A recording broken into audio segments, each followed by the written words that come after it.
남한 위주로 통일이 되냐 북한 위주로 통일이 되냐에 따라서 주변국들의 역학관계도 또 변화가 생길 수밖에. 북한이 어찌 보면 바리케이트 역할을 하고 있는 건 똑같아요. 휴전이지 정전이 아니란 말이죠. 그래서 남조선 괴뢰 당국이라고 말하는 원인이 그거예요. 청사도 너네 아무것도 못하잖아, 이런 식이거든요. 그래야 북한이 도발을 못해요. 김정은의 최종 목적이 뭘까? 언젠가는 북한의 국가 주석 자리를 깨뜨리고 앉고 싶은 거예요.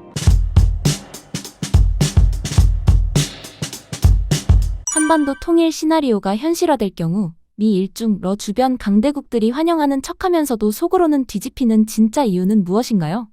좀 전에도 말씀드렸지만 이 북한이라는 곳이 김정은이가 잘나서 유지되는 것도 아니고, 북한 체제가 뭐 사회주의라고 하는 그 이상한 나라가 자체적인 그런 국력이 강해서 유지된 것도 아니란 말이죠. 결국은 제가 볼 때 동북아의 각국들이 주변에 있음으로 해서 그 동북아의 주변에 있는 나라들이 다 사이가 안 좋아요. 열도 문제로 해서. 그렇잖아요. 일본하고 러시아도 저쪽 꼭대기에고 꾸릴 열도인가 뭔가 그것 때문에 사이가 안 좋아. 중국하고 또 일본은 또 이 생각구 열도인지 뭔지 있고 남단에 있는 그 열도 문제를 또 안 좋아. 한국하고 일본, 뭐 북한도 포함되지 모르지만 요즘엔 좀 잠잠하네. 다케시마네 독도네 하면서 또 안 좋아요. 그러니까 이런 것이 결국은 북한은 뭐냐면 그런 사이들의 안 좋은 그런 역학관계 때문에 가만히 있어도 유지될 수밖에 없는 거잖아요. 그러니까 결국은 이게 북한이 한반도의 통일 시나리오, 그렇기 때문에 통일이 쉽게 안 될 뿐더러 만약 통일이 됐다고 하면 그 주변국들에게 가장 이익을 보는 나라가 과연 어딜까, 이렇게 따져볼 때 통일이 됐어요. 남한은 일단 미국이잖아요. 그러면 통일이 됐을 때 남한 위주로 통일이 되냐 북한 위주로 통일이 되냐에 따라서 주변국들의 역학관계도 또 변화가 생길 수밖에. 그러니까 결국은 이 나라가 아무것도 아닌 것 같아도 이 한반도 문제가 가장 큰, 어찌 보면 이게 그 고리 역할을 하고 있는 거예요, 이 동북아에. 그러니까 이런 것 때문에 어쨌든 뭐 저도 잘 모르긴 하겠지만은 일본하고 예를 들면은 중국하고 사이가 좋아졌다. 한국이 당연히 싫어하겠죠. 똑같은 거예요. 한국하고 중국하고 또 뭔가 한다. 일본이 또 주시해요.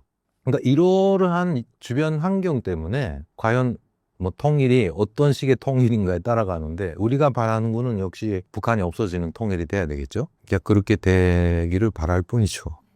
한반도 통일을 가장 원하지 않는 국가가 중국이라는 이야기가 있습니다. 왜 그런 걸까요? 중국은 지금 미국과 대놓고 맞짱을 뜨자는 나라 아니에요. 뭐 일단 뭐 러시아도 그렇겠지만서도 어찌 보면은 중국이 또 요즘 보면은 두각을 나타내고 있고, 뭐 반도체 부분도 그렇고 전기차도 그렇고 결코 무시 못할, 군사력도 그렇고 무시 못할 곳이 중국이잖아요. 그러니까 중국 입장에서는 북한이 어찌 보면은 바리케이트 역할을 하고 있는 거랑 똑같아요. 그러니까 이미 전에 그 여러 번 제가 방송에서 이런 이야기 했는데, 김정일이가 일단은 무슨 생각이 들었는지 그런 말을 미국한테 사신이 갔었어요. 예. 김정일의 사신이 미국에 갔을 때 그 조명록이라고 하는 당시 군부의 수장이었던 청정치국장이라는 양반이 미국에 갈 때, 야, 이번에 가서 미국 대통령한테 내 좀 메시지 좀 전해라. 그 뭐냐고 하니까, 자꾸 못 살게 굴지 말고 당신네 그 남한에 있는 주둔군 평양에 갖다 놔라. 평양에 갖다 놓고 당시 그 전략 자산인 패트리어트라고 해서 미사일 체계가 있었어요.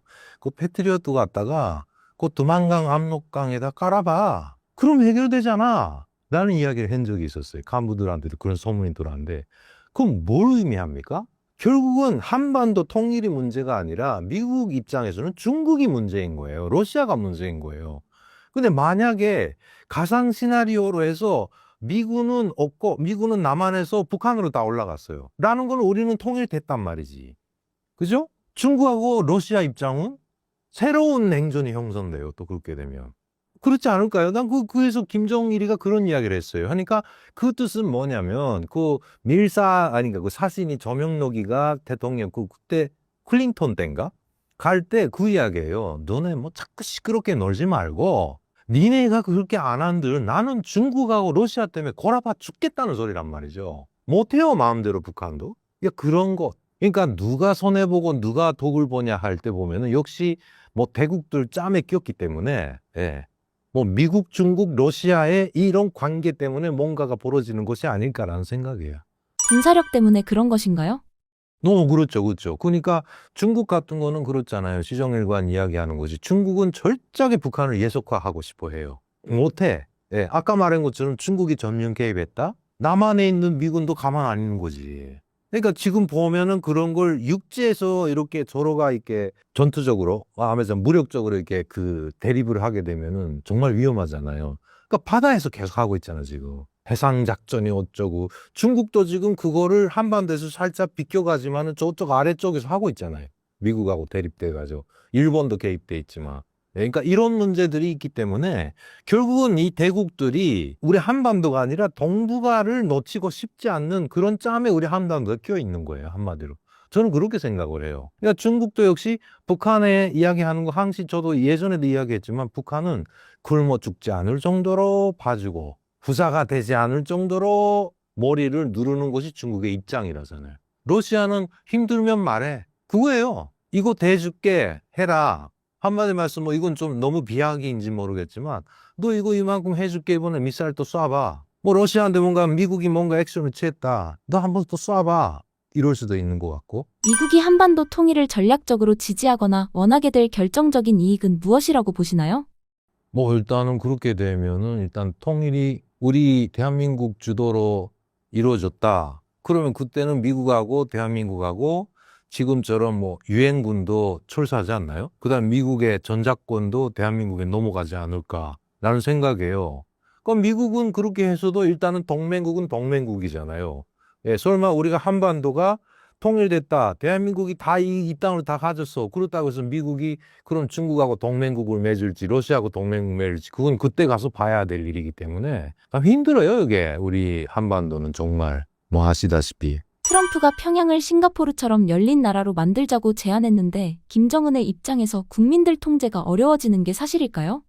그거는 일단은 김정은은 철두철미 싱가포르 하노이 때가 무산된 것도 한반도에서 그거예요. 서로의 요구사항이 엇갈리기 때문에 안 된 거예요.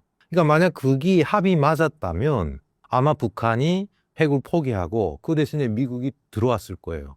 들어온다는 게 이게 무력적으로 들어오는 게 아니라 일단 경협 형태로 해서 여러 가지 경제 지원도 하고 북한을 그냥 싹 뒤집어 놓을 거예요.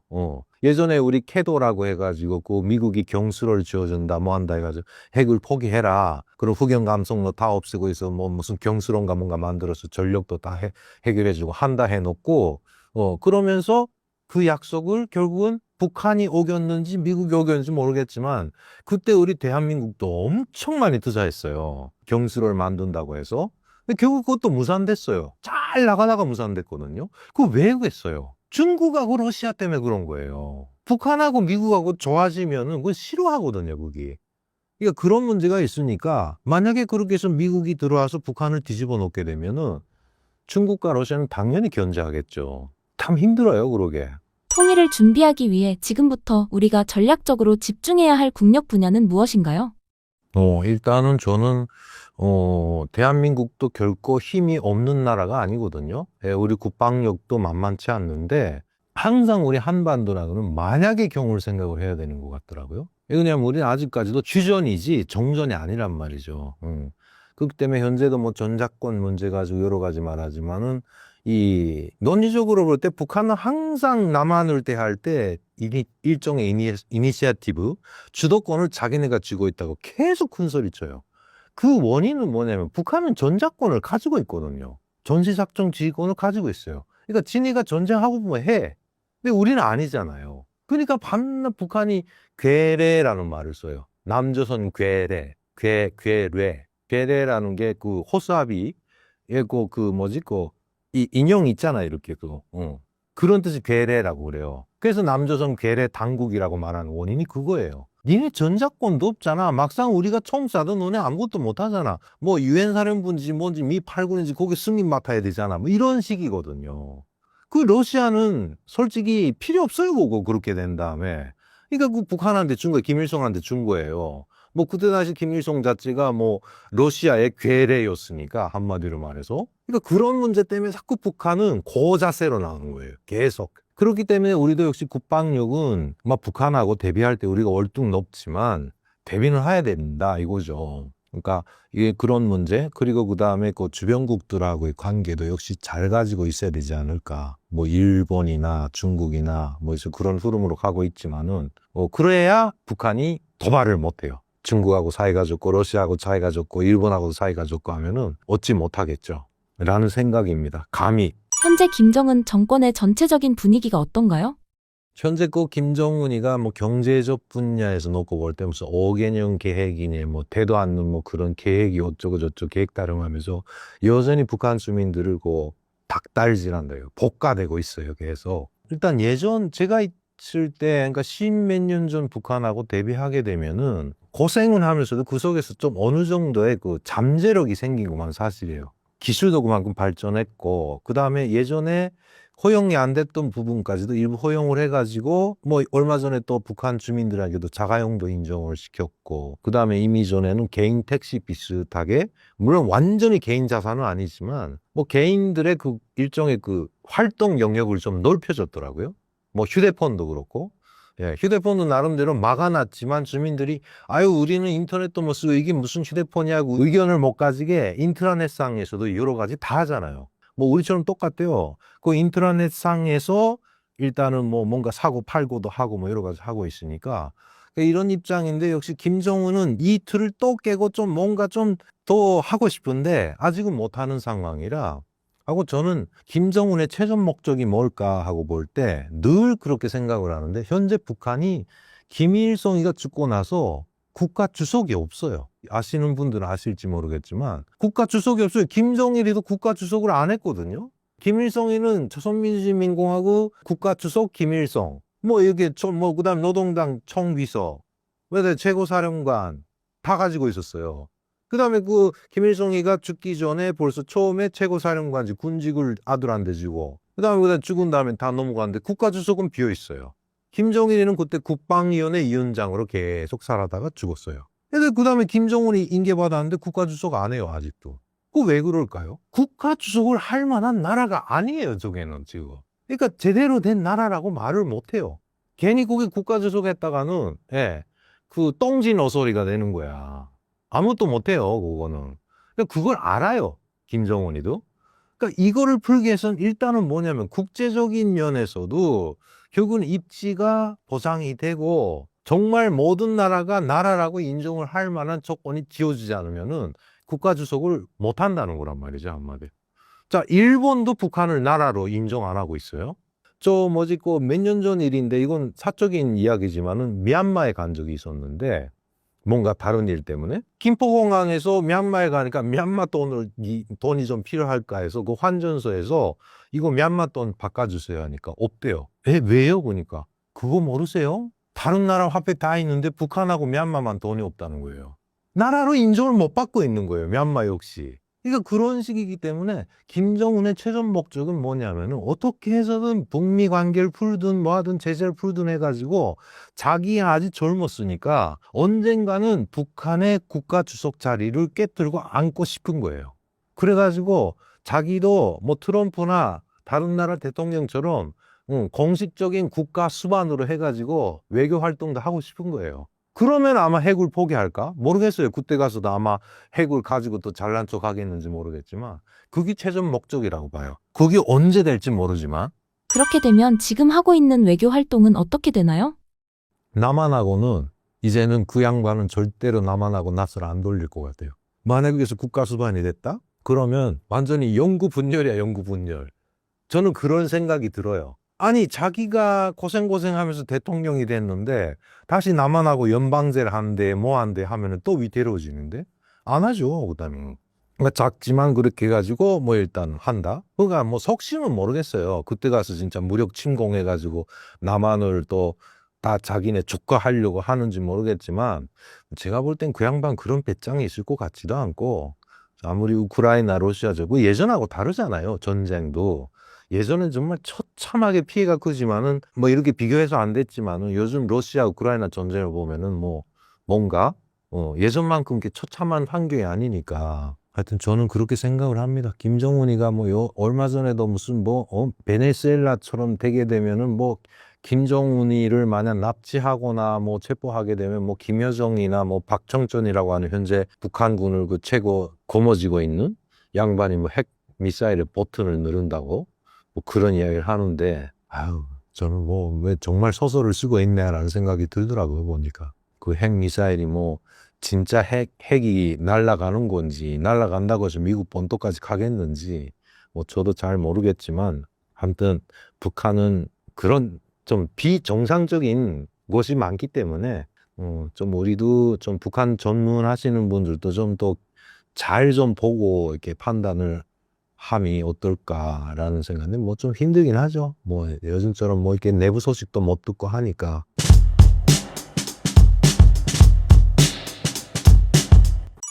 지금 중일 관계를 보면 단순한 외교 갈등을 넘어서 군사 충돌 직전 단계까지 온 것처럼 보이는데요. 현재 어떤 상황이고 어느 수준까지 와 있다고 보십니까? 중국과 일본 사이의 관계라는 것은 사실은 늘 어떤 긴장 상태를 가지고 있거든요. 이 중일 관계라는 것은 굉장히 복합적입니다.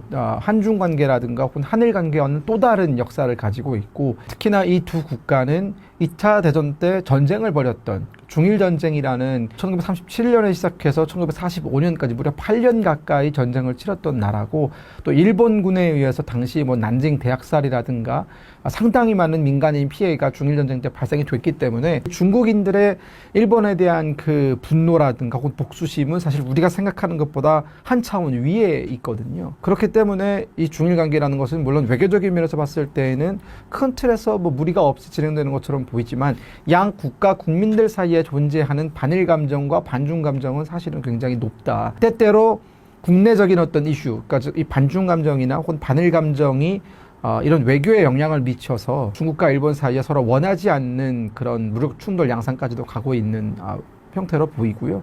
다만 저는 이 두 국가가 직접 무력 충돌을 할 것이냐, 이 가능성의 부분에 대해서는 여전히 낮게 봅니다. 그러니까 무력 충돌을 할 것처럼 긴장 상태를 최고조로 끌어올렸다가 아마 극적인 합의를 맺으면서 이 사태가 해소되지 않을까라는 생각이 드는 것이, 두 국가 모두 너무나 막강한 군사력을 가지고 있기 때문에, 특히나 중국 같은 경우에는 핵 보유국이고, 일본은 물론 자위대 육상 병력 같은 경우에는 별 볼 일 없지만 해상 자위대의 능력은 사실은 중국 해군이 가지고 있는 능력과 거의 맞먹을 정도의 전력을 보유하고 있고, 또한 그 해상 자위대의 전술 또한 공세적이거든요. 그렇기 때문에 둘 다 무력 충돌이 발생을 하게 된다면 그게 우발적인 이유든 혹은 의도적인 이유든지 간에 막대한 피해를 입을 겁니다.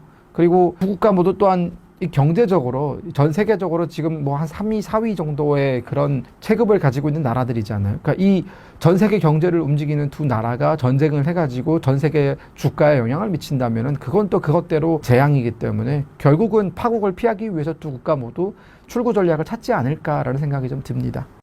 중국 전투기가 일본 전투기의 레이더를 조사한 건 상당히 높은 수위의 압박 같은데, 이런 행동이 오히려 중국이 여유가 없다는 신호라고 생각할 수 있을까요?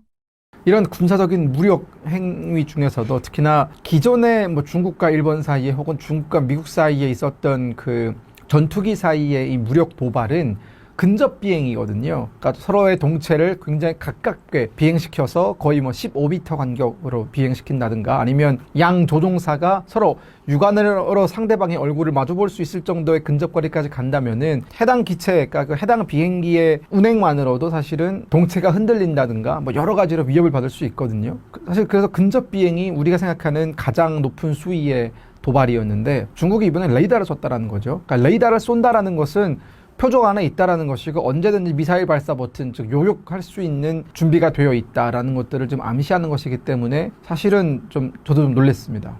이 정도로 도발을 하냐. 왜냐하면 혹여라도 거기서 일본군 조종사가 중국군이 얘를 자기한테 레이더를 쐈고 그게 미사일을 락온이라고 해서, 락온이라는 건 레이더를 쏜 걸 더 넘어서서 미사일로 조준했다는 뜻이거든요. 그러니까 락온이라는 표시가 들어오게 되면은 상대방의 공대공 미사일이 나한테 날아올 수 있다라는 겁니다. 버튼만 누르면 날아오는 거고 나는 요격당한다는 뜻이거든요. 그러니까 락온까지 가지는 않았지만 레이더를 쏜다라는 것은 락온을 하기 위해서 상대방의 동체가 어디 있는지를 찾는 거거든요. 그러니까 굉장히 일본군 조종사는 위협을 느꼈을 것이고 여기에 대해서 대응하는 차원에서 함께 락온을 걸어버리거나 아니면 뭐 회피기동을 하면서 같이 레이더를 쏘거나 이러면은 정말 예상치 못했던 사태가 발생할 수 있거든요. 그래서 저는 중국이 무모한 도발을 하고 있다. 근데 그 이후에 레이더를 조사한 이후에 사실은 더 이상의 도발은 나오지 않고 있거든요. 그러니까 저는 중국도 좀 놀라지 않았을까라는 생각이 좀 듭니다. 중국 히토류 카드는 효과가 떨어지고 일본은 중국을 반도체로 위협하고 있는 것 같은데 어떤 상황인가요? 중국과 일본 사이에 이 정도 무력 충돌 양상까지 갔던 적이 한 번 있거든요. 아마 2010년, 11년 이쯤일 거로 기억하는데 센카쿠 열도, 그러니까 일본이 시료 지배하고 있는 남중국해의 그 센카쿠 열도에서 중국이 영유권을 주장하면서 그 센카쿠 열도에 대한 영토권을 주장하면서 이제 무력 충돌 양상까지 벌였었는데 그때 일본을 상대로 중국이 썼던 카드가 히토류 수출 제한 카드였습니다. 그래서 그 히토류 수출 제한 때문에 일본 경제가 꽤 많이 힘들었던 과거의 선례가 있거든요. 그러니까 일본은 그런 선례로부터 히토류에 대한 어떤 그 수입 의존도를 줄여야겠다라는 생각을 합니다. 2010년대에 중국의 히토류에 대한 일본의 의존액이 약 90% 정도였습니다. 그러니까 일본이 필요한 그 히토류는 90% 가까이 중국에서만 들여올 수 있었다라는 건데 지금 2025년 기준으로 일본은 그 90%의 의존도를 62%까지 낮췄습니다. 그러면 그 30%는 어디서 충당을 했느냐? 호주라든가 호주가 전 세계 2위의 히토류 매장 국가거든요. 중국 다음에 호주입니다. 그러면서 이 히토류를 다방면적으로 수입하기 위한 그리고 필요한 만큼의 히토류를 필요할 때 수입하는 게 아니라 상당히 많은 히토류를 한 번에 사들여가지고 비축하는 방식으로 언제든지 이런 히토류에 대한 압박이 시작이 될 때 요긴하게 쓸 수 있는 그런 여유분들을 저축하기 시작을 했고 그게 일본이 히토류 관련해가지고 4가지 정책이 있어요. 첫 번째가 수입 국가 다변화 말씀드렸던 것처럼 중국이 아닌 다른 나라에서 수입하는 방식, 두 번째가 저장하는 방식, 세 번째가 이미 한 번 썼던 히토류를 재사용하는 방식을 연구해서 개발하고 있습니다. 마지막으로 네 번째는 히토류를 대체할 수 있는 대체 물질이 무엇인가에 대해서 찾아내고 있고요. 그러니까 이 4가지 정책을 일본이 굉장히 꾸준하게 해온 결과 히토류에 대한 그 의존도는 줄었다. 반면에 이걸 거꾸로 얘기하면 중국은 그러면 일본에게 의존하는 것이 없느냐? 있죠. 반도체를 만드는데 반드시 필요한 게 포토레지스트라는 게 있어요. 물질입니다. 반도체를 필요한 물질. 근데 이 포토레지스트는 일본이 전 세계 포토레지스트의 약 70% 가까이를 독점하고 있어요. 우리나라도 반도체를 만들 때 이 포토레지스트는 일본에서 수입해다 쓰거든요. 왜냐하면 그게 싸고 기술적으로 뛰어납니다. 중국도 반도체 후발주자인데 포토레지스트를 본인들도 만들어서 이제 상용화할 수 있다라고 공언은 하지만 만약 본인들이 만들게 되면 단가가 굉장히 높아질 겁니다. 왜냐하면 일본 같은 경우에는 전 세계를 상대로 공급을 하고 있기 때문에 단가가 낮아질 수밖에 없는 거고 중국은 중국 안에서만 소비를 해야 되기 때문에 그걸 만들어도 굉장히 단가가 올라갈 수밖에 없거든요. 또한 이 기술적 완성도라는 게 포토레지스트가 뭐 내가 오늘 당장 만든다고 해서 만들 수 있는 게 아니기 때문에 그런 면에서 중국은 특히나 이 포토레지스트는 현재 이 7나노 공정이라고 해가지고 반도체 이제 7나노미터 단위의 매우 세밀한 공정에 필요한 포토레지스트는 중국이 일본에게 의존하는 게 약 80%예요. 그러니까 이게 어마어마한 거죠. 중국이 포토레지스트 우리 만들 수 있다라고 공언하지만 히토류 수출 압박 카드를 꺼내지 못하는 이유는 일본도 중국의 명줄을 하나 큰 걸 잡고 있기 때문에 서로가 이 레버리지를 땡겼을 때 입는 손해가 좀 크죠, 둘 다. 저는 그래서 이 사태가 막장까지는 가지 않을 거다라는 생각이 좀 듭니다. 일본이 반도체 카드로 중국을 위협했을 때 중국 반도체를 단시간에 마비시킬 수도 있을까요?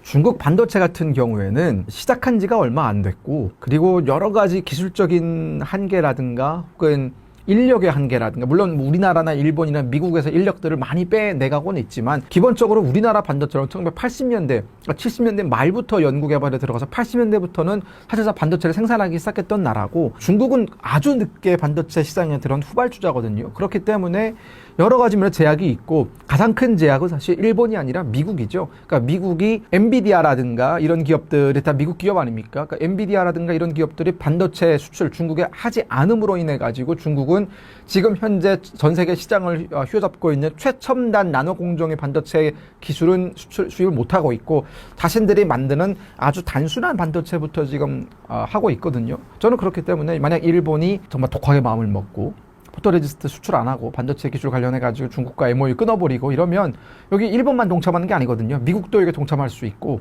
그러면 중국의 반도체 시장은 아주 큰 타격을 입을 수 있죠. 이런 중일 갈등에서 현재 미국 트럼프 대통령의 입장은 어떤가요?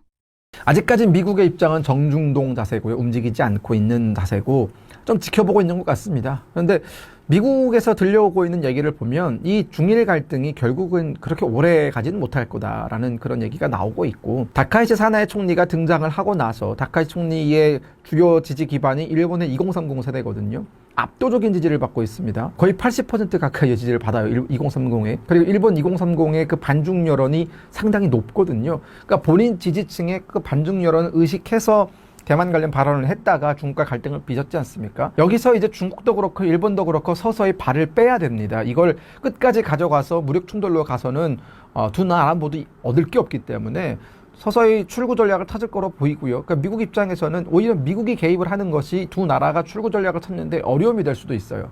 두 나라 문제는 두 나라가 알아서 해결하도록 잠시 방관하는 것이 서로 볼장 다 보고 빠져나가는 그런 그림이 될 수 있거든요. 저는 그래서 미국이 더 개입하지 않을 거라고 생각합니다. 현재 중일 갈등에서 전략적으로 불리한 쪽은 중국이라고 봐도 될까요? 일본도 불리한 게 있고요. 중국도 불리한 게 있습니다. 근데 지금 중국이 저렇게 예민하게 신경 과민성 반응을 보이는 것은 기존에, 그러니까 대만 문제 관련해서는 중국이 100%의 영향력을 발휘할 수 있고, 대만 문제에 대해서 다른 나라가 참견하는 것은 내정 간섭이다라고 늘 얘기를 해왔고, 그게 일종의 중국의 레드라인이었거든요. 그게 이제 레드라인인 이유는 가장 핵심 이익이고, 그 현상, 국제 관계에서 어떤 현상이라고 말할 때는 어떠한 나라가 지배적인 권력과 지배적인 지위를 차지하는 그 현상을 변경시키지 않으려는 중국의 의지가 굉장히 강했던 건데, 여기에 비해서 미국은 중국이 그렇게 강력하게 주장하는 대만에 대한 본인들의 뭐 영향력이라든가 이런 것들에 대해서는 약간은 묵인하면서도 이 양안 관계에 있어서 중국이 레드라인, 즉 대만을 무력으로 침공해서 대만 해협을 넘어와서 대만에 상륙하는 이것만큼은 미국이 설정한 레드라인, 이렇게 해서는 안 된다라는 것이거든요. 그래서 미국이 보면은 뭐 중국이 예를 들어 올림픽에서 대만 국기 못 쓰게 하고 국가 못 부르게 하고 이거에 대해 미국이 뭐라 안 해요. 왜냐하면 그건 뭐 중국이 강력하게 주장하는 거고 이걸 본인들이 레드라인이라고 하니까 냅두는 거거든요. 근데 일본이 시도하는 건 이러한 현상의 변경입니다. 현상 변경이라는 건데, 즉 아니 왜 대만에 대해서 중국만 영향력을 발휘할 수 있다고 말하는 거냐, 혹은 대만 문제에 일본도 개입할 수 있다. 대만 해협이 중국 공산당의 통제에 들어가면 일본은 수출과 수입에 의존하는 나라인데 그 수출에 있어서 큰 영향력을 받기 때문에 대만의 문제는 일본의 문제이기도 하다라는 인식으로 이제 무력 개입을 할 수 있다라는 말은 중국이 그어놓은 레드라인을 무시해버리는 거고 현상을 변경하려고 시도하는 것이거든요. 그래서 중국이 저렇게 반응을 하는 것이고, 저는 중국이 두려울 거예요. 만약 지금 일본이 이렇게 본인들에 대해서 일종의 도발적인 움직임을 가져왔는데 이걸 효과적으로 제재할 수 있는 수단이 없다면, 즉 일본의 다카이치를 무릎 꿇릴 수 없다면 다른 나라들도 슬슬 중국의 레드라인을 넘볼 수 있다라는 거예요. 미국도 그렇고요. 또한 뭐 지금 중국과 어떻게 보면은 대립관계로 돌아서고 있는 나토라든가 EU 입장에서도 중국이 그동안 강력하게 주장해왔던 통일이라든가 혹은 대만에 대한 뭐 내정 간섭이라든가 이런 문제를 아무렇지 않게 생각할 수도 있다라는 거죠. 저는 그래서 중국이 저렇게 지금 이번에 본때를 보이겠다, 물러서지 않겠다라는 의지를 가지고 있다라는 생각이 들었고요. 하지만 무력 침공은 못할 겁니다. 최근 김정은의 행보는 어떤가요? 최근 김정은의 행보는 공개적인 활동을 좀 자제하고 있는 편이고요. 물론 아예 등장하지 않는 건 아니지만 최근에 뭐 공군 창설 80주년 행사에 김주애를 데리고 대동했던 모습이 공개가 됐고, 또한 가장 최근에는 북한의 조선노동당 전원회의가 있었습니다. 저희 전원회의라는 것은 당의 고위급 간부들 전체가 참가하는, 중앙당에서 일하는 사람들이 다 모여서 하는 그런 전체 회의라고 봐도 되겠고요. 그 회의에서 이제 2025년에 북한의 성과를 점검하고 2026년에 계획에 대해서 공유를 했을 거로 보이는데, 핵심은 이러한 전원회의의 진행과 과정, 결과, 보고에 대해서 주민들한테 상세하게 공개하지는 않았습니다. 그 말은 북한이 2025년에 북한 주민들에게 내세울 만한 게 별로 없었다라는 거죠. 현재 파악되는 김정은의 건강 상태는 어떤가요? 김정은의 건강 상태는 현재로 봤을 때에는 양호합니다. 뭐 큰 지병을 앓고 있거나 아니면 어떤 심각한 질환이 있어서 당장 치료가 시급하거나 뭐 그런 상황은 아닌 걸로 보이고, 정상 수치로 보이는데 이게 언젠가 단기간 안에 급속하게 안 좋아질 가능성은 가지고 있죠. 일단은 그 체중 관리를 여전히 못하고 있는 모습이고, 최근에 등장한 모습 보니까 살을 살짝 뺐어요. 제가 봤을 때 한 5kg, 6kg 정도는 뺀 모습으로 보이는데, 뭐 140에서 5kg 빼봤자 135kg. 네, 여전히 초고도 비만인 건 맞고요. 또한 고혈압 같은 경우에는 본인의 그 고혈압을 낮추기 위해서 해외로부터 그 혈압을 낮추는 약들을 지속적으로 수입하고 있다는 건 우리 정보기관의 보고에 의해서 이미 파악이 된 바고, 그렇기 때문에 현재는 뭐 큰 문제는 없어 보이지만 언제든지 안 좋아질 가능성은 있다라고 말씀드릴 수 있습니다. 딸 주에는 중국 열병식 이후로 모습이 보이지 않는 상황입니다. 현재 북한의 후계 구도는 어떻게 진행되고 있나요? 아니죠. 이번 공군 창설 80주년에 김주애가 공개적으로 등장을 했고요. 굉장히 기록할 만한 사진이 나왔어요. 거기서 김주애가 아버지 없이 공군 장성들에게 격려를 받는 모습이 포착이 됐습니다. 아버지와 수행원들은 먼저 앞서서 한참 걸어서 카메라 앵글 거의 끝자락에 걸쳐 있고, 그 카메라 앵글의 가운데는 김주애가 자신만의 그 수행원들을 데리고 공군 장성들과 악수하는 모습, 공군 장성들에게 격려를 받는 모습이 노동신문에 실렸거든요. 의도한 바가 뭐겠습니까? 이제 13살짜리 여자아이가 장군들로부터, 그것도 아버지와 대동하지 않고 혼자 홀로 서서 격려를 받는다라는 건 시사하는 바가 어마어마하게 큰 겁니다, 사실은. 김정은이 일부러 그런 그림을 연출했다라는 생각이 들었고요. 만약 그게 사진 기사의 실수라면 선별하는 과정에서 걸러졌겠죠. 하지만 그걸 거르지 않고 그대로 내보냈단 말이에요. 노동신문과 조선중앙TV에 그대로 나갔습니다. 그 사진이. 그 말은 김주애가 홀로서기를 할 수도 있다라는, 그러니까 물론 본격적으로 홀로서기에 나설 것 같지는 않지만 암시하고는 있는 거죠.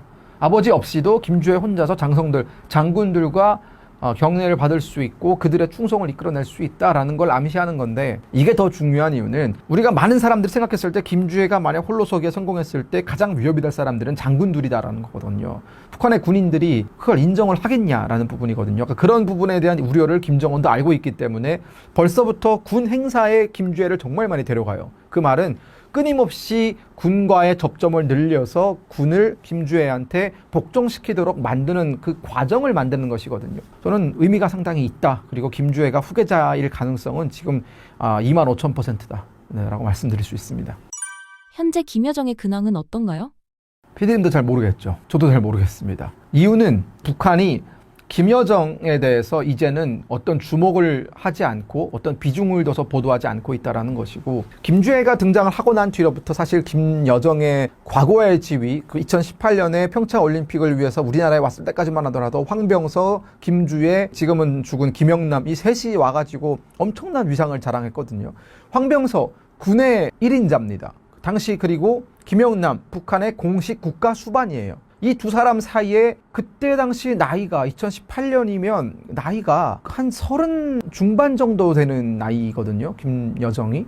근데 그 어린 김여정이 북한 서열 2위, 3위를 데리고 왔다라는 것은 그만큼 그 직급과 맞지 않는 그 위상을 가지고 있다라는 건데, 불과 그게 2018년이었어요. 지금 2025년이면 7년 정도 시간이 흘렀는데 7년 만에 김주애가 등장을 했고, 김주애가 과거 김여정이 가졌던 그 모든 아우라, 심지어 김주애는 아직 어려서 직함도 없어요. 반면에 노동신문 끝자락, 맨 끝자락에 보면은 김여정의 얼굴이 반쪽 나온다든가, 아니면 주석단에 앉아있으면 저기 우측 상단 어딘가에 흐릿하게 보인다든가, 모자이크를 한다든가, 뭐 이런 식으로 나오고 있거든요. 완전한 격세지감을 느끼고 있지 않을까라는 생각이 좀 듭니다.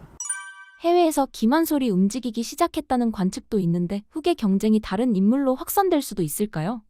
김한솔은 사실은 우리나 주목하는 사람이지, 북한에서의 김한솔은 아무도 모르는 사람이고요. 영향력이 아예 없습니다. 왜냐? 내가 갑자기 김씨를 가기 때문에 오늘부터 내가 짜잔 등장하면 사람들이 나를 따를 거다라는 거는 그건 말도 안 되는 논리고요. 세력이 있어야 되는데, 그러니까 김한솔과의 접점이 있는, 혹은 김한솔을 잘 알고 있는 북한 내 세력이 있어야 되는데 그런 세력이 없다라는 것이고, 일단 김한솔의 아버지인 김정남은 북한에서는 어떻게 보면 역적이거든요. 자기 손으로 죽이지 않았습니까, 김정은이. 그렇기 때문에 김한솔이 등장을 한다 하더라도 후계자가 될 가능성은 아예 없다. 되려면 김정은 체제가 완전히 폭삭 망한 다음에, 그 김정은 체제, 그러니까 레짐 체인지가 일어난 다음에 미국에 의해서라든가 혹은 제3국에 의해서 관리자 형태로서 들어갈 가능성은 있지만, 여전히 북한 사람들, 만약 생각을 해보면 그렇게 들어온다 하더라도 김세세가 무너졌을 때 북한 사람들이 또 다른 김씨가 와가지고 이미 무너진 마당에 내가 김씨요 이러면서 정권을 이양받는 그림을 원할까요? 그러지 않겠죠. 저는 그래서 김한솔은 그냥 미국에서 행복하게 살았으면 좋겠습니다. 네, 이왕 어렵게 미국으로 갔고 또 여러 가지 아픔을 겪고 있는 친구로서, 저보다 한 3살 어리거든요. 3, 4살 정도 어린 걸로 알고 있는데 미국 어딘가에 잘 살고 있는 걸로 알고 있고, 행복하게 남은 인생 하고 싶은 거 하면서 살았으면 좋겠다라는 생각이 좀 듭니다. 만약 김정은의 급변 사태가 온다면 김여정이 임시 통치자 혹은 실질 후계자로 떠오를 가능성이 있을까요? 그 가능성은 결국은 김여정이 쿠데타를 결심을 해야 가능한 일이라고 생각이 들고요. 지금 현재 북한의 어떤 스탠스로 봤을 때에는 김주애한테 보다 빠른 시기에 많은 권력이 넘어갈 것 같거든요. 아마 내년 1월, 2월이 북한의 조선노동당 전당대회입니다. 그러니까 제가 아까 말씀드린 전원회의는 당의 중앙당급의 고위급 간부들만 모이는 이너서클의 회의라면 전당대회는 전체 조선노동당의 주요 대표자들이 다 평양에 모여가지고 치르는 엄청나게 큰, 북한에서는 가장 큰 규모의 국가행사거든요. 그 전당대회가 열릴 가능성이 내년에 있어요. 아마 한 80% 이상은 열릴 겁니다. 그러면 그 회의에서 김주애가 어떻게 등장하는지가 우리가 반드시 주목해야 되는 포인트고, 물론 그 자리에서도 김주애한테 어떤 직함이 내려지진 않을 거예요. 왜냐하면 어리기 때문에. 북한도 막장 같지만 법이라는 게 있어서 미성년자한테 어떤 실무를 맡길 수는 없거든요. 그러면 여전히 후계자로서는 등장을 하겠지만 딸로 나오겠죠. 하지만 이제 뭐 주석단이라든가 혹은 노동신문이 어떻게 보도한다든가 호칭을 어떻게 붙이냐, 여기에 많은 의미가 담겨 있을 것 같고, 반면에 김여정은 더 밀려나겠죠. 그러나 이 관계가 역전될 수 있는 건 결국은 김주애가 성인이 되기 이전에 김정은이 죽어서 완벽하게 권력이 다 넘어가지 못했을 때, 혹은 성인이 돼서 이제 막 권력을 넘겨받기 시작했는데 김정은이 죽어서 내가 권력을 넘겨받는다고 해서 바로 정통성이 생기는 건 아니잖아요. 넘겨받았을 때 뭔가 업적을 쌓아야 사람들이 따르는 거고, 정통성은 결국은 사람들이 따라야 생기는 것이거든요. 리더십이라는 것. 근데 그런 리더십이 구축이 되기 전에 김여정에 의해서 휴양대군처럼 난이 일어나게 된다면 또 어떻게 될지 모르는 거죠. 근데 저는 그 가능성이 굉장히 높게 봅니다. 김여정의 자식들은 매스컴에 나온 적이 있나요? 나온 적이 있습니다. 나온 적이 있고요. 김여정은 아들과 딸이 있는 걸로 파악이 되고, 올해 9월 9일 행사에 아마 김여정이 손을 잡고, 아들과 딸의 손을 잡고 등장을 했습니다. 북한 체제에게 김여정의 자녀들은 전혀 위협이 안 된다, 김주애한테 위협이 안 된다라는 걸 보여주려는 의도였다고 봅니다. 북한과 러시아 사이의 실제 분위기, 그리고 푸틴과 김정은의 관계는 틀어진 상태라고 생각해도 될까요? 아직까지 뭐 틀어졌다라고 보기에는 어렵고요. 여전히 북한과 러시아는 우리가 알고 있는 긴밀한 밀착 관계를 유지하고 있다라고 볼 수 있습니다. 그러나 분위기는 좀 많이 바뀌었죠. 작년 6월에 김정은과 푸틴이 만나가지고 거의 동맹에 준하는 조약을 맺지 않았습니까? 그 뒤에 북한군이 작년 한 11월부터 러시아에 파병되기 시작해서 올해 1월, 2월, 3월 그 쿠르스크에서 싸웠죠. 그때까지 분위기만 하더라도 혈맹 이런 얘기가 많이 있었고, 러시아로부터 북한이 상당 부분의 이득을 취할 것이다 라는 얘기가 있었는데, 최근에 공개된 걸 따르면 북한이 러시아에게 지원해 준 걸로 금액으로 따지면 그게 한 14조에서 15조 되는데, 푸틴이 그에 대한 대가로 북한에게 제공해 준 것은 1조밖에 안 된다라는 수치가 나왔거든요. 저는 그래서 분위기는 많이 바뀌었다. 하지만 그렇다고 해서 쉽게 발을 뺄 수 있는 관계도 아니다라고 생각합니다. 김정은이 주북 러시아 마체고라 대사의 조문에서 눈물을 조금 보였는데 보여주기 식인가요? 김정은은 원래 좀 눈물이 많은 사람이에요. F 성향인 것 같고, 주 북한 주재 러시아 대사 같은 경우에는 러시아와 북한 사이의 관계를 밀접하게 만들어내는 1등 공신이라고 볼 수 있거든요. 북한에 대한 이해도가 상당히 높은 사람입니다. 그리고 러시아 외교 관가에서도 꽤 잔뼈가 굵은 사람이고, 김주애하고도 관계가 좋고요. 그러니까 김정은이 예를 들어서 본인의 후계자로서 김주애를 생각하고 있는데 중국에게도 소개를 하고 러시아에게도 소개를 하고 있단 말이에요. 그 이유는 뒷배를 만들려는 겁니다. 중국이 김주애의 뒷배가 되어주고 러시아가 김주애의 뒷배가 되어줬으면 좋겠다라는 생각으로 이제 러시아 그 대사를 만날 때나 아니면 뭐 러시아에서 온 외교 대표단을 만날 때 김주애를 데리고 나가거든요. 근데 그 사이에서도 주 북한 러시아 대사는 각별하게 김주애에 대해서 많은 관심을 보였던 사람이기 때문에 김주애 입장에서는 약간 대부 느낌이었을 거예요. 그래서 아마 볼에도 뽀뽀하고 뭐 그런 그림이 나왔던 것이고, 그런 사람이 죽었다는 것에 대해서 김정은이 눈물을 보였다는 것은 일단 첫 번째, 김정은은 F 성향이다. 지나치게 눈물이 많다. 두 번째, 실제 그 대사와 김정은의 사이는 좀 각별했을 수도 있다라는 거죠. 굳이 우리가 그 관계를 폄하할 필요는 없을 것 같습니다.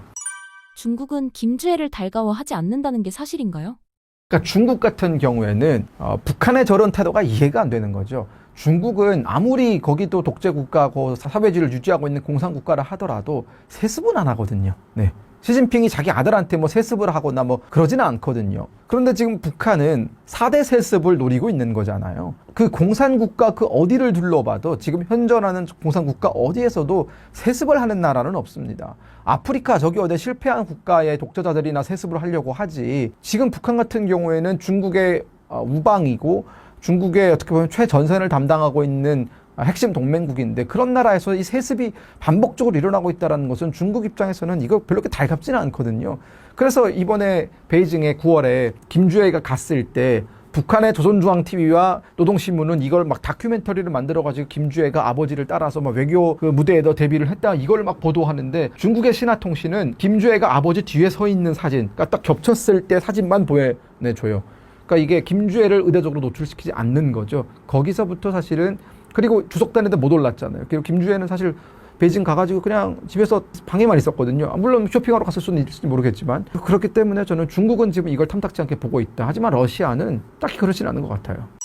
북러 거래가 루블 결제로 이뤄지면서 실질적 대가가 북한에 들어오지 않는다는 말이 사실인가요? 그렇죠. 이게 루블화의 가치가 이번에 러시아 우크라이나 전쟁을 겪으면서 각 제재를 많은 나라로부터 제재를 받다 보니까 루블화의 가치가 뚝 떨어졌거든요. 그리고 북한 입장에서는 그 루블을 받게 되면 루블이 기축 통화가 아니잖아요. 그러니까 이걸 다시 달러로 바꿔야 되는데 그 과정에서 손실이 발생하는 거죠. 그래서 지금 이 루블화로 받는 걸 북한이 달러로 받고 싶어 하는데 러시아 입장에서는 이걸 루블로 주는 게 본인들 입장에서는 사실 더 편하죠. 그리고 손실을 줄이는 거고. 그래서 약간 그런 여러 가지 행정적이고 그 안에서 세부적으로 디테일에서 좀 많은 갈등이 있는 것 같고 본질적으로는 여전히 러시아가 북한이 원하는 만큼의 지원을 해주지 않고 있다는 건 이미 잘 알려진 사실인 것 같습니다. 북한이 러시아를 믿고 전쟁에 참여했는데 앞으로 경제 외교적으로 큰 부담으로 돌아올 수 있을까요? 북한 입장에서는 사실은 이번에 러시아 우크라이나 전쟁에 참전한 게 북한이라는 그 역사에서 한 번도 있어보지 않았던 대규모 참전이거든요. 물론 베트남전에도 북한이 공군을 파견해가지고 북한의 파일럿들이 전쟁을 치른 경험은 있지만 지금 이렇게 거의 몇만 명에 달하는 사람들이 전투부대와 공병이 동시에 파견되고 여기에 노동자들까지 파견해가지고 전후복구하고 있고 이거는 있어본 적이 없다. 그 말은 북한이 도박을 하고 있다라는 건데 우리가 보통 갬블링을 한다고 하면은 잃으려고 갬블링을 한 사람은 없잖아요. 다 따려고 하는 거잖아요. 근데 대부분의 사람들은 다 잃거든요. 왜냐? 갬블링은 잃을 수밖에 없는 구조인 거예요. 외교도 마찬가지입니다. 외교에서 세밀하게 계산되고 철저히 따져보고 어떤 계획하에 이루어지지 않는 이런 식의 도박은 운이 좋으면 대박을 터뜨릴 수 있지만 보통의 경우는 다 실패했거든요. 북한도 지금 그런 실패의 기운이 들이오고 있다라는 건데 첫 번째, 북한은 러시아 우크라이나 전쟁이 이렇게 빨리 끝나게 되면은 러시아로부터 돌려받을 수 있는 게 많이 사라지게 됩니다. 왜냐? 전쟁이 지속돼야 러시아가 북한한테 빚지는 게 늘어나면서 그만큼 북한도 그 빚을 대가로 이런저런 것들을 요구할 수 있는데 전쟁이 끝나버리게 되면 러시아는 더 이상 북한으로부터 포탄도 필요하지 않고 전투 병력도 필요하지 않습니다. 그렇게 되면은 러시아는 이제 전쟁에서 입었던 그 피해와 상처들을 회복하기 위해서 다시 유럽 국가들과 관계를 개선한다든가 미국과 관계를 개선하는 그런 유화적인 정책으로 돌아갈 가능성이 높은데 그러면 북한의 사형처는 거기서 끝이죠. 북한처럼 도발적이고 호전적인 나라가 옆에서 러시아 옆에 서 있다는 것은 러시아는 부담스럽거든요. 러시아는 이제 전쟁이 끝났으니까 경제를 다시 회복시킬 만한 그런 모멘텀을 원하는 거지 북한과 옆에서 반미 외치고 막 무력 전쟁 외치고 이거 부담스럽거든요. 그렇기 때문에 저는 북한은 용도 폐기가 될 가능성이 상당히 높다라는 생각이 들고 그러니까 김정은도 지금 그걸 알기 때문에 최대한 러시아한테 이것도 제공해주고 저것도 제공해주고 하면서 러시아의 어떤 그 성의를 좀 이끌어내려고 하는데 저는 푸틴이 김정은 머리 위에 있다고 생각합니다. 완전히 김정은은 지금 푸틴한테 농락당하는 거예요. 러시아가 진짜 필요할 때면 북한보다 중국을 선택할 텐데 북한은 러시아의 소모품이 되는 것 아닌가요? 그렇죠. 지금 북한이 철저히 러시아에게 사용되는 것들은 인력을 보내가지고 인력이 갈려나가고 있어요. 그러니까 지금 2,000명이 전사를 했죠. 2,000명이 전사할 정도면 얼마나 많은 사람들이 부상을 당했겠습니까? 그리고 이번에 공병부대 파병했다가 또 뭐 8명인가 9명인가 죽었다면서요. 근데 이게 여기서 끝날 일이냐. 북한 노동자들이 이제 또 그 뭐 마리우폴이라든가 러시아가 점령하고 있는 우크라이나 영토에 가서 이게 전쟁을 겪다 보니까 다 폐허가 되어 있잖아요. 여기를 재건하는 일을 북한 노동자가 맡을 가능성이 있다라는 보도가 나오는데 그것도 굉장히 위험 부담이 큰 거거든요. 그러니까 그런 폐허가 된 도시에는 각종 부비 트랩이 깔려 있을 수도 있는 것이고 폭발물이 어떻게 있을지도 모르는 것이고 완전히 잔해가 되어버린 곳에 가서 일을 하는 것이기 때문에 엄청난 중노동이 될 것이고 그러니까 이런 부분에 있어서 북한의 인력 소모가 엄청날 텐데 그런 인력 소모에 비해서 북한이 원하는 뭐 전략 잠수함 미사일, 그러니까 핵 잠수함 기술이라든가 이런 거 러시아가 저는 줄 리가 없다고 보기 때문에 결국 러시아는 생색만 내다가 단물만 다 빨아먹고 북한을 버릴 가능성이 높다. 왜냐? 이게 결국은 이런 거예요. 협상을 하려면 아까 중국과 일본의 관계처럼 서로가 서로 한 방을 먹일 수 있는 게 필요하거든요. 근데 지금 북한과 러시아의 관계는 북한의 일방적인 구애와 북한의 일방적인 제공만 있을 뿐이에요. 러시아가 만약 북한에게 원하는 것들을 제공해주지 않았을 때 북한이 왜 우리한테 이런 것들을 제공해주지 않느냐라고 하면서 러시아를 혼낼 수 있는 뭔가 강력한 한 방이 있으면 러시아가 그게 겁나서라도 아 그래 왜 그래 이러면서 달려줄 텐데 북한은 그게 없거든요. 그러니까 저는 레버리지가 없는 상태에서 왜 저렇게까지 헌신하는 걸까 러시아한테. 저러다가 러시아로부터 배신을 당하면 북한은 닭 쫓던 게 지붕 쳐다보는 격이 될 텐데 그 뒷감당을 어찌 하려고 저러는지 모르겠다라는 생각이 좀 듭니다. 김정은이 푸틴한테 당했다라고 봐도 될까요? 당했죠. 푸틴은 만만한 사람이 아니에요. 푸틴의 프로필을 보면은 정보기관 정보요원 출신이에요. 옛날에 그 KGB라고 해서 미국에는 CIA가 있으면 소련에는 KGB가 있다라는 러시아 말로 카게베거든요. 카게베. 이 카게베 출신의 정보 요원입니다. 그러니까 CIA 요원이었다는 소리예요.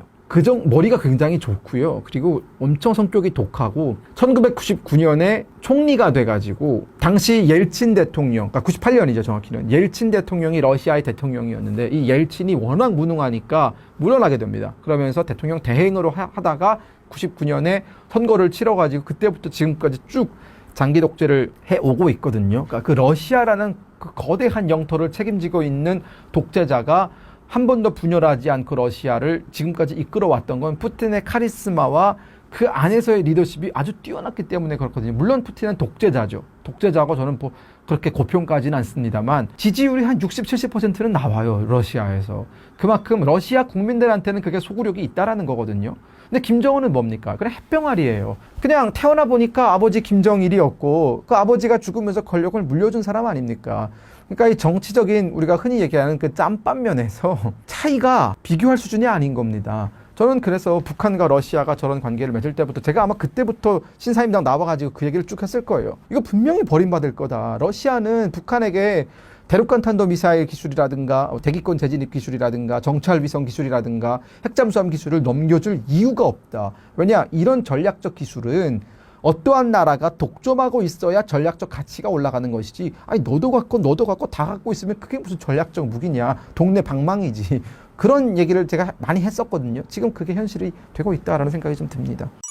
앞으로 북러 두 나라 관계는 어떻게 흘러갈까요? 저는 김정은이 러시아에 대해서 대대적으로 실망하는 시기가 올 거라고 보고요. 이미 북한은 좀 실망하고 있어요. 그걸 좀 티를 못 내고 있는 거죠. 왜냐? 이 티를 내면 김정은은 그게 얼마나 창피하겠습니까? 외교를 통해 가지고 있는 거 없는 거 다 퍼다 줬는데 받은 게 없다. 그리고 이게 북한 주민들한테 알려지면은 결정적인 타격이거든요. 일단 기본적으로 인명이 너무나 많이 손실됐잖아요. 그 짧은 시간 동안에. 북한이 전쟁을 치른 것도 아닌데 2,000명이 죽었다라는 건 2,000명이 무슨 동네 맥주집 이름이 아니지 않습니까? 저는 그렇기 때문에 이 여파가 북한 내부에 미칠 영향력, 북한 주민들의 동요 혹은 북한 정권에 대한 불신, 불만 혹은 이 분노로 이어질 가능성은 상당히 높다. 그렇기 때문에 김정은은 그걸 의식해서라도 지금 러시아와의 관계가 좋은 척 연기하고 있을 거예요. 하지만 그게 언제까지 먹힐 거냐. 러시아 우크라이나 전쟁이 끝나고 북한과 러시아 사이의 왕래가 줄어들게 되면은 김정은은 어쩔 수 없이 다시 중국에게로 돌아가는 선택을 내릴 수밖에 없는 것이고 뭐 그렇게 되면 많은 사람들이 알게 되겠죠. 러우 전쟁 휴전 협상 진행 상황을 말씀해 주신다면요? 일단 지금 휴전 협상은 진행이 되고 있는 것 같은데 이렇다 할 성과는 없는 걸로 보이고요. 이 휴전 협상이 지지부진하게 이어지면서 러시아가 이 우크라이나의 돈바스 일대 도네츠크와 루안스크 주를 함락하기 위한 그런 전투적 공세는 지속되고 있다. 특히나 쿠피안스크라든가 혹은 포크로우스크와 같은 우크라이나의 동부 거점 도시들이 지금 거의 함락될 위기에 놓여 있고 러시아의 어떤 그 구조적 공세에 대처해서 우크라이나가 방어는 하고 있지만 상당히 매우 어렵고 힘겨운 싸움을 하고 있다고 볼 수 있습니다. 모스크바에서 열린 미국 러시아 협상에서 어떤 내용 때문에 종전 협상이 미뤄지고 있는 건가요? 보면은 이제 28개 20개 항목이라고 하는데 이거 구체적으로 다 말씀드릴 수는 없고 우리 시청자분들께서 반드시 아셔야 되는 부분들은 결국은 영토에 대한 조건이거든요. 그러니까 지금 러시아가 주장하고 있는 것은 지금 현재 전투를 치르고 있는 전선을 기준으로 해서 전쟁을 끝내는 게 아니라 휴전을 하는 게 아니라 돈바스 일대 그 도네츠크와 루안스크 주 전체의 영토를 러시아에 할양하는 조건으로 휴전 협상을 맺고 싶어 하거든요. 여기에 더해서 우크라이나 군의 비무장화, 그러니까 우크라이나 군 병력을 절반, 거의 30%로 줄인다라는 내용이 있고, 그리고 여기에 젤렌스키의 퇴진도 담겨 있습니다. 반면에 미국 같은 경우에는 러시아의 이런 영토 조건에 대해서 이제 들어주지만, 우크라이나는 어쨌든 전쟁이 끝나게 되면은 본인들이 다시 러시아와 전쟁을 하지 않게끔 할 수 있는 안보 대책이 필요한 거잖아요. 그러니까 그런 부분에 있어서 뭐 나토에 가입하지는 않더라도 나토 군이 우크라이나 영내에 들어와서 그 러시아와 새롭게 만들어진 그 국경선에서 수비를 담당하는, 순찰을 담당하는, 혹은 평화 유지를 담당하는 그런 역할을 맡기겠다라는 게 미국의 주장인데, 그 부분에 대해서도 러시아가 받아들이지 않고 있다라는 것이고요. 우크라이나가 원하는 건 도네츠크와 루안스크주를 다 넘겨주는 건 안 된다. 현재 전선, 지금 싸우고 있는, 만약 오늘 협상을 마무리한다고 하면 오늘 전선을 기준으로 영토를 그어야 된다. 원래는 러시아에게 빼앗겼던 모든 영토를 되찾는 게 우크라이나의 조건이었는데, 그건 현실적으로 불가능하니 지금 싸우고 있는 영토에서만이라도 지키자라는 것이거든요. 근데 이유가 있어요. 왜냐하면 도네츠크주와 루안스크주의 약 70, 80% 정도를 러시아가 점령을 하고 있는데, 남은 부분이 약 20% 정도거든요. 근데 우크라이나 입장에서는 이 20% 안에 동부 전선을 방어할 수 있는 주요 거점들이 다 들어가 있어요. 그러니까 물러설 수 없는 마지노선이에요, 여기가. 러시아는 이 방어선을 반드시 점령을 해야, 이걸 자기 선으로 넣어야 다음번에 전쟁을 할 때 아무런 저항 없이 들어갈 수 있거든요. 우크라이나는 이 방어선이 무너지면 그 다음에 방어선이 없어요. 굉장히 넓은 황량한 벌판만 있거든요. 그러니까 여기에 러시아 탱크가 막 질주하기 시작하면 키이우까지 그냥 뚫리는 겁니다. 그래서 지금 이 도네츠크주와 루안스크주 남은 영토를 놓고 협상이 줄다리기를 이어가고 있다고 보시면 될 것 같습니다. 트럼프가 제시한 28개 항, 20개 항 종전안은 누구에게 유리한 안이라고 생각하시나요? 러시아에게 유리한 안입니다. 미국이 내놓고 있는 안들은 대부분 러시아에게 유리한 안이고, 젤렌스키 대통령의 입장에서는 우크라이나 입장에서는 상당히 불리한 안들이 많죠. 일단은 우크라이나가 애초에 원했던 나토 가입이라든가 이런 것들이 다 무산됐고요. 그리고 우크라이나 영토를 지킬 수 있는 집단 안보 방위 조약이나 이런 것들도 다 지금 안 되고 있고, 다만 EU 가입은 추진되고 있거든요. 하지만 EU라는 것은 경제협력체지 안보협력체가 아닙니다. 그렇기 때문에 우크라이나에 상당히 불리하죠. 3년 반 전쟁을 치른 지금 러시아 경제와 푸틴 체제는 어느 정도까지 몰린 상황이라고 보십니까? 일단은 3년이라는 시간 동안 러시아가 그나마 전쟁을 수행할 수 있었던 것은 러시아가 가지고 있는 지하자원을 끊임없이 팔아먹었고, 원래 전쟁을 하게 되면은 나토 국가들은 러시아로부터 송유관을 통해서, 특히 독일 같은 경우에는 송유관을 통해서 기름을 천연가스라든가 혹은 기름을 공급을 받았었는데 중단했거든요. 그러면 다른 모든 나라들이 중단을 해야 되는 거잖아요. 반면에 이런 전쟁 특수를 노린 나라들이 있어요. 인도 같은 나라들이 러시아가 유럽으로 수출하지 못하는 천연가스와 기름을 인도가 다 수입을 해줬어요. 싼 가격에. 그러니까 인도는 아주 장사를 잘한 거죠, 사실은. 그러니까 이러면서 러시아의 숨통을 틔워준 나라들이 몇 개 있고, 중국도 그렇고요. 그러면서 사실 러시아가 입은 경제적인 피해는 우크라이나가 입은 피해에 비해서는 크지 않습니다. 우크라이나는 거의 전쟁이 끝난 다음에 회생할 수 있을까 싶을 정도의 파괴를 입었는데, 특히나 우크라이나의 공업지대라고 말할 때는 우크라이나 동부에 다 몰려 있거든요. 돈바스 일대가 왜 유명하냐, 왜 러시아가 여기를 노리냐면, 여기는 우크라이나 석탄량의 거의 절반 가까이가 돈바스 일대에 묻혀 있어요. 그러니까 석탄이 많은 곳에는 뭐가 있겠습니까? 각종 공장들이 있겠죠. 그러니까 이 공업 발전의 50% 이상이 동부에 몰려 있는데, 이 동부를 러시아에 내주게 되면은 우크라이나는 그냥 밀을 생산해가지고 팔아야 되는 농업국가로 전락을 하게 되는 거예요. 그렇기 때문에 우크라이나가 상당히 어려운 것이고, 러시아는 반면에 지하자원이 풍부하기 때문에 아마 금방 회복할 겁니다. 우크라이나는 지금 전비의 상당 부분을 어디에서 충당하고 있나요?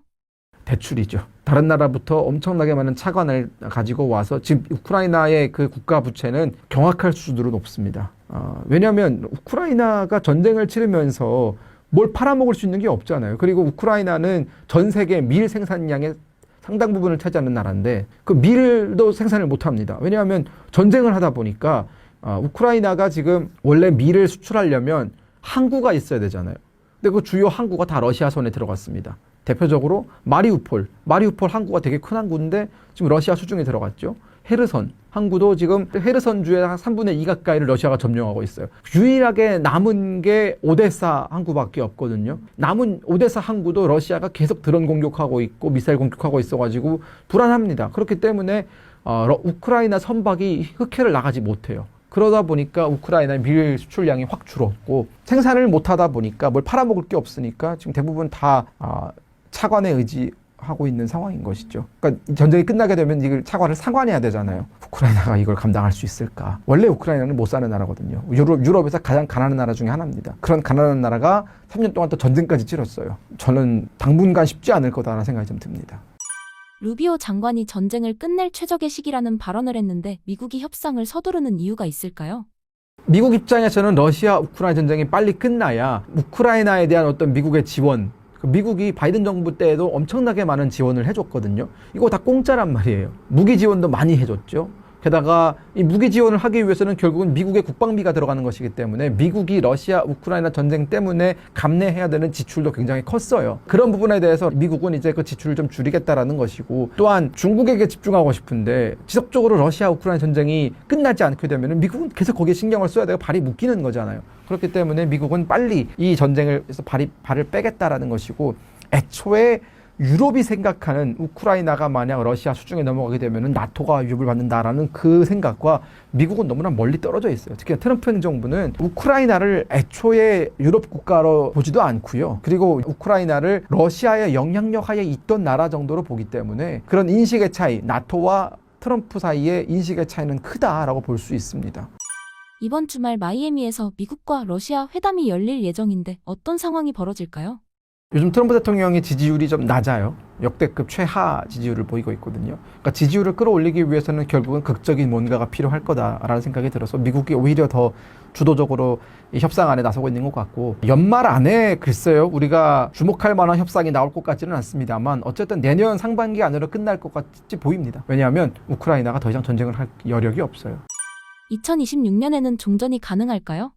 저는 2026년 상반기 안에는 전쟁이 끝날 거로 보이고, 그 안에는 결국은 모두가 합의할 수 있는 협상안이 나올 거라고 보이고요. 하지만 그 협상안은 합의는 할 수 있지만 러시아에게 일방적으로 유리한 협상안이 될 겁니다. 다만 한 가지 씁쓸한 것은 러시아의 침략에 의해서 이 전쟁이 일어났거든요. 근데 결국은 국제사회가 이 침략자 러시아를 단죄하지 못하고 침략을 당한 우크라이나가 상당 부분 손해를 보는 선에서 전쟁이 끝나게 된다는 것은 굉장히 좋지 않은 선례를 남길 거로 보이고요. 그 부분에 대해서는 상당히 큰 우려가 들고, 미국이 물론 고립주의로 돌아가고 미국 우선주의로 돌아간다라는 그 트럼프 행정부의 기조는 뭐 제가 알겠는데, 만약 그렇게 됐을 때 미국이 그동안 미국의 일방주의에 의거해서 국제질서가 돌아갔고, 물론 트럼프 쪽에서는 그런 국제질서를 미국이 다 주도하면서 너무나 많은 손실을 입었다라고 하지만, 그런 국제질서, 미국이 약간의 어떤 짱을 먹어서 국제사회를 유지해 오던 그 관계 속에서 미국이 얻는 이익도 컸거든요. 근데 그런 부분이 뒤틀리게 된다면 글쎄요, 앞으로 모든 나라가 다 각자 도생의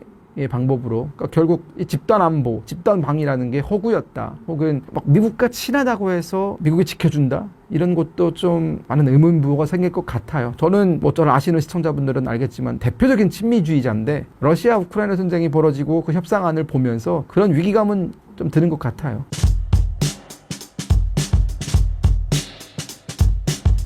러우 전쟁 휴전 협상 진행 상황을 말씀해 주신다면요? 지난 크리스마스 상황에서 러시아와 우크라이나가 좀 많은 전쟁과 관련해서 변화 모습을 보인 것 같아요. 치열한 서로 그 교전도 있었습니다. 러시아도 뭐 한 700발 정도의 미사일을 쏴가지고 우크라이나 깊숙한 곳까지 공격을 했고요. 특히 우크라이나도 러시아에 대한 어떤 공격들, 이런 것들에서 지금 유조선 같은 거 많이 공격하고 이러고 있잖아요. 그래서 아마도 종전을 앞두고 한치라도 더 땅을 뺏거나 상대한테 타격을 줘가지고 유리한 입장에 서려는 이런 상황인데, 미국의 역할이 중요하죠. 그래서 이 우크라이나 종전과 관련한 어떤 프레임워크를 좀 만드는 이런 거에 지금 트럼프가 아주 그 관심을 많이 갖고 있는데, 여기에 이제 누가 개입하고 있냐면 트럼프의 맞서인 쿠슈너가 여기에 특사 형태로 이제 들어가서 좀 활동을 하고 있습니다.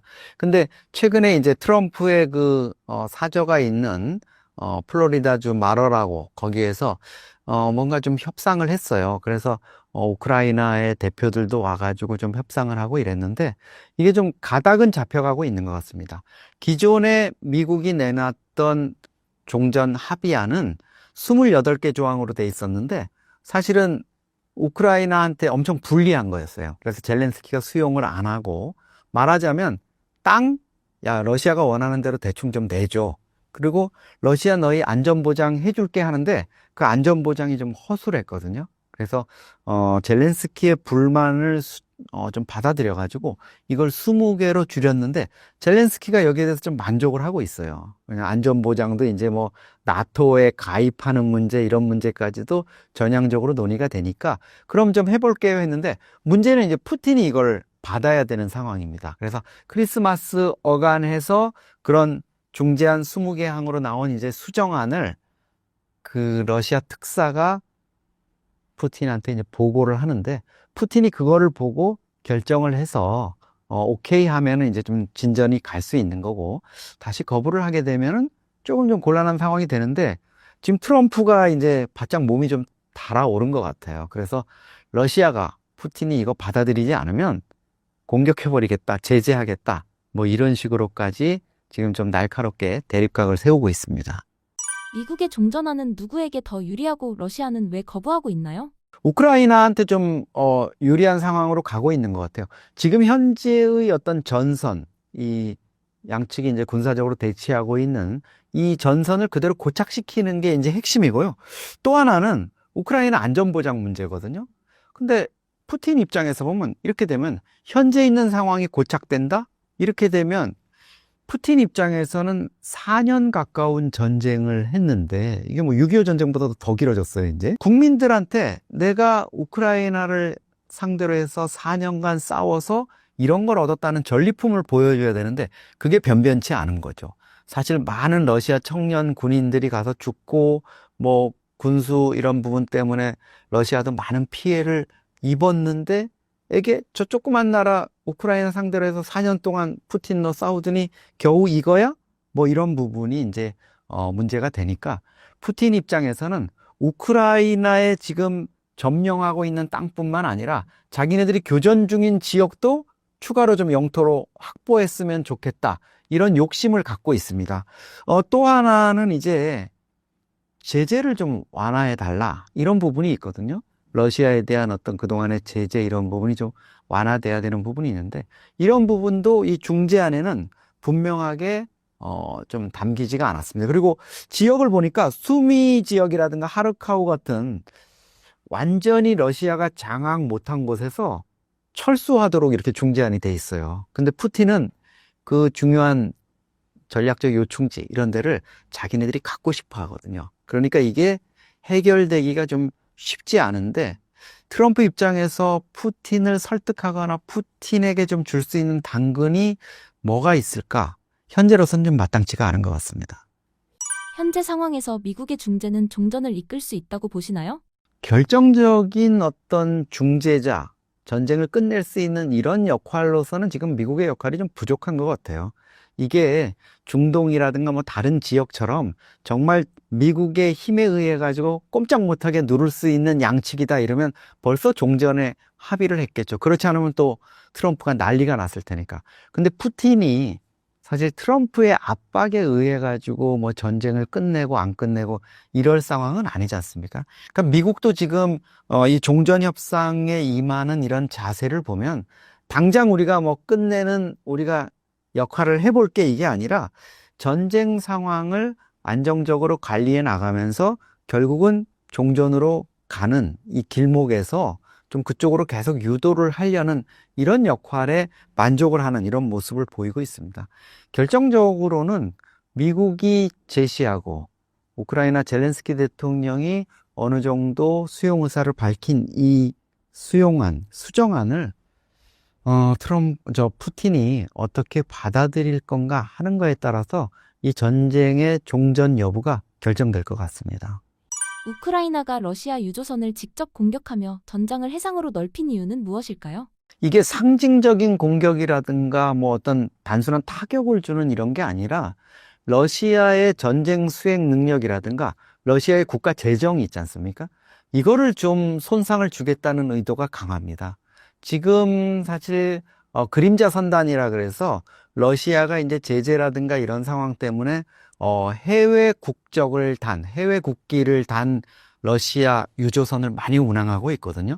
이런 것까지 우크라이나가 지금 드론이라든가 이런 것들을 이용해서 정말 멀리까지 날아가서 타격을 하고, 심지어 최근에는 뭐 잠수함까지 수중 드론으로 폭발을 시키고 함정까지 폭파하고 이렇게 하고 있고, 최근에 보면은 또 항구를 집중적으로 이렇게 공략을 하잖아요.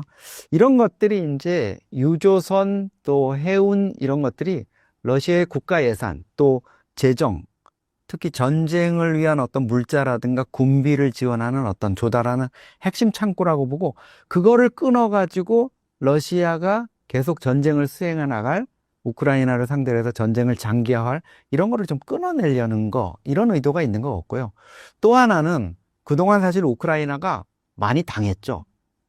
우크라이나가 그동안 먹고 살아온 게 그 곡창지대에서 나는 곡물을 해외에 수출해가지고 먹고 살았는데, 그 수출항 중에 아주 유력한 항이었던 오데사 항을 러시아가 개전 초기부터 계속 폭격을 했잖아요. 그래서 이 해외 곡물 수출선이 꼼짝 못하고 나가지 못하게 이렇게 했기 때문에 젤렌스키 또 우크라이나 입장에선 거기에 대한 보복, 너희도 한번 당해봐라, 이런 식의 아마 타격을 가하고 있는 것 같습니다. 전쟁이 해상으로까지 번졌는데 러시아와 유럽까지 얽힌 새로운 확전 가능성은 없을까요? 이게 확전되기는 좀 어려울 것 같아요. 왜냐하면 뭐 러시아를 상대로 해서 우크라이나뿐만 아니라 나토라든가 EU라든가 유럽연합까지 여기 가세를 하게 되면, 사실 푸틴이 개전 초기에 좀 슬쩍 꺼냈던 게 있어요. 국제 비난 여론 때문에 넣었지만 바로 핵무기입니다. 핵을 쓸 수도 있다, 뭐 이런 식으로 했기 때문에 그게 뭐 전략 핵이나 이런 수준이 아니고 소규모 지역을 대상으로 하는 전술핵이라든가 이런 걸 꺼낸다 그래도 자칫하면 지금 우크라이나 수준이 아니라 뭐 EU라든가 나토까지 여기에 개입하게 되면 푸틴으로 하여금 핵을 쓸 수 있는 명분을 줄 수 있기 때문에 그런 부분은 아마 피하려고 적당한 선에서 관리를 할 겁니다. 그리고 EU라든가 유럽연합이라든가 아니면 나토 쪽에서도 사실 이 전쟁 상황을 러시아가 우크라이나를 넘어서 나토 지역이라든가 뭐 폴란드라든가 이런 쪽으로 침공해 들어오는 이런 미래의 어떤 위협에 대응하는 차원도 있지만, 그런 것들이 가시화되지 않도록 우크라이나 전선 쪽에서 대체로 상황을 관리하고 매듭하려는 이런 부분이 있기 때문에 이걸 굳이 적극적으로 나서가지고 어떤 전선을 확대하게 한다? 이런 부분은 좀 생각하기가 어려울 것 같고요.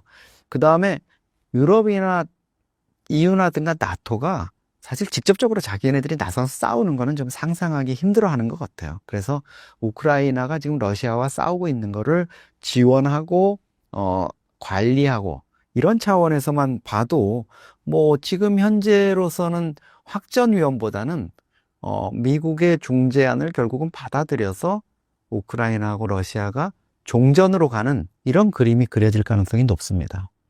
3년 반 전쟁을 치른 지금 러시아 경제와 푸틴 체제는 어느 정도까지 몰린 상황이라고 보십니까? 초기에는 군수 경제 힘을 받아서 러시아가 되게 좋았지 않습니까? 원래 모든 그 전쟁의 초기에는 그 전쟁을 일으킨 국가, 특히 이제 그 군수 분야의 군수공업 분야가 이제 견인을 해주기 때문에 경제가 아주 화랑을 띱니다. 한 2, 3년, 3년에서 뭐 길게는 한 5년까지. 근데 그게 지속되기는 어렵겠죠. 지금 러시아는 가장 큰 문제가 인력이 빠져나간 부분. 개전 초기에 푸틴이 이제 징집을 시작하니까 60만 명의 청년들이 해외로 빠져나갔어요. 그 빠져나간 병력들, 군인들, 이 예비 병력이죠. 이 인원들이 사실 러시아에서 상당히 엘리트고 좀 산다는 집안의 애들이니까 빠져나갔을 거 아니에요. 그러다 보니까 러시아가 지금 전후에도 한 2, 300만 명의 인력이 부족할 거다, 이런 전망이 나옵니다. 러시아 모스크바에는 지금 전쟁 기운을 느낄 수 없을 정도의 뭐 이런 흥청이는 느낌도 있다 그러는데, 거기에 보면 모스크바의 뭐 나이트 클럽이나 이런 데 보면 남자 청년들을 찾아보기가 힘들어요. 뭐 60만 명, 100만 명이 전선에 나가서 죽거나 다쳤다는 얘기도 있으니까 정말 멀쩡한 청년들 다 이제 어려운 상황에 봉착한 이런 게 장기적으로 보면 러시아 경제에도 좋지 않은 이런 영향을 미칠 겁니다. 사실 러시아 경제가 이제 지금 좀 쇠퇴하는 이런 모습을 보이고 있고 여러 가지 빨간불이 켜지는 이런 모습들이 나타나고 있기 때문에 푸틴으로서도 이 전쟁을 계속 지속할 거냐 하는 부분에 있어서는 많은 좀 그 의문을 갖고 있을 겁니다. 그래서 어느 순간 되면 미국의 중재안을 푸틴도 수용을 하는 쪽으로 갈 것 같습니다. 2026년에는 과연 러우 전쟁 종전이 가능할까요? 저는 가능할 것 같습니다. 더 이상 전쟁을 수행하기에는 러시아나 우크라이나나 너무 지쳤어요. 그리고 미국이나 국제사회의 중재안도 이제 회를 거듭하면서 점점 더 종전이 될 수밖에 없는 이런 구조가 만들어지는 것 같습니다. 우크라이나 젤렌스키도 내부적으로 되게 압박을 받고 있어요. 원래 작년 3월에 임기가 끝났어야 되거든요. 근데 사실 전쟁 때문에 러시아의 침공 때문에 우크라이나 자체가 지금 계엄 상황입니다. 그래서 이제 대통령의 임기가 계속 이어지고 있는데 미국도 계속 압박을 하고 있어요. 그리고 러시아도 지금 종전의 조건으로 내세우는 게 전쟁이 끝나면 빨리 대선을 해가지고 젤렌스키 좀 나가라는 거죠. 그리고 그 젤렌스키가 이제 최고사령관으로 임명했다가 해임한 그 장군, 지금 영국 대사로 있습니다만 거기가 지금 압도적인 지지 이런 상황이기 때문에 어떤 우크라이나의 레짐 체인지 이런 거는 국제사회가 좀 바라고 있는 것 같아요. 그런 상황들 또 러시아 입장에서는 어떤 경제적인 문제들 이제 러시아의 경제가 자칫하면 붕괴할 수 있는 상황 이런 한계 상황을 좀 생각하기 때문에 어느 정도는 종전으로 접어들 것 같고 트럼프가 2025년 노벨상을 놓쳤잖아요. 그리고 다시 한번 이제 도전을 하는 이런 상황이고 2026년 11월에는 또 중간선거가 있습니다. 이런 여러 가지 요소를 보면 트럼프가 우크라이나전 종전에 정말 올인을 할 것 같거든요. 결국은 트럼프의 이런 강권에 못 이기는 척 하면서 젤렌스키, 그 다음에 푸틴이 종전협정에 서명을 하게 되지 않을까 이렇게 전망을 해봅니다.